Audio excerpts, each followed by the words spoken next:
അല്ല, വിമർശനം ഉന്നയിക്കാൻ ആർക്കും അവകാശമുണ്ട്. പക്ഷേ ഇങ്ങനെ വിധി പ്രസ്താവിക്കരുത്, അതാണ് എനിക്ക് പറയാനുള്ളത്.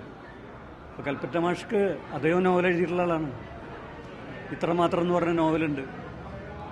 അപ്പോൾ ആ നോവലിന് വിമർശകന്മാരുണ്ടാവാം.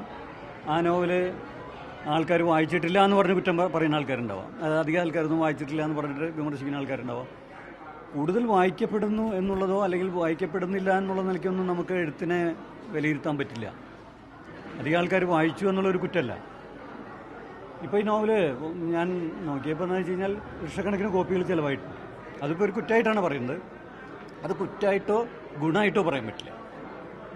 ഇപ്പോഴത്തെ കാലഘട്ടത്തിൽ ഈ മാർക്കറ്റിംഗ് എന്ന് പറയുന്നൊരു സംഭവമുണ്ട്.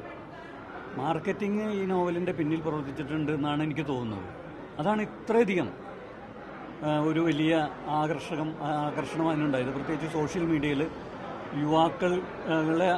യുവാക്കളെ അഡ്രസ്സ് ചെയ്യുന്ന തരത്തിൽ വളരെ വിദഗ്ധമായിട്ട് മാർക്കറ്റിംഗ് നടത്തി വിജയിക്കാൻ കഴിഞ്ഞു.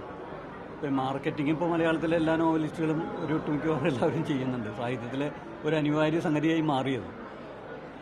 അപ്പോൾ മാർക്കറ്റിങ്ങിൽ ചില ആൾക്കാർ വിജയിക്കുന്നു, ചില ആൾക്കാർ പരാജയപ്പെടുന്നു. വിജയിക്കുന്ന നോവലുകളോ പരാജയപ്പെടുന്ന നോവലുകളോ ഒന്നും തന്നെ അതിൻ്റെ ഗുണത്തെയോ ദോഷത്തെയോ ഒന്നും നിർണ്ണയിക്കുന്നില്ല.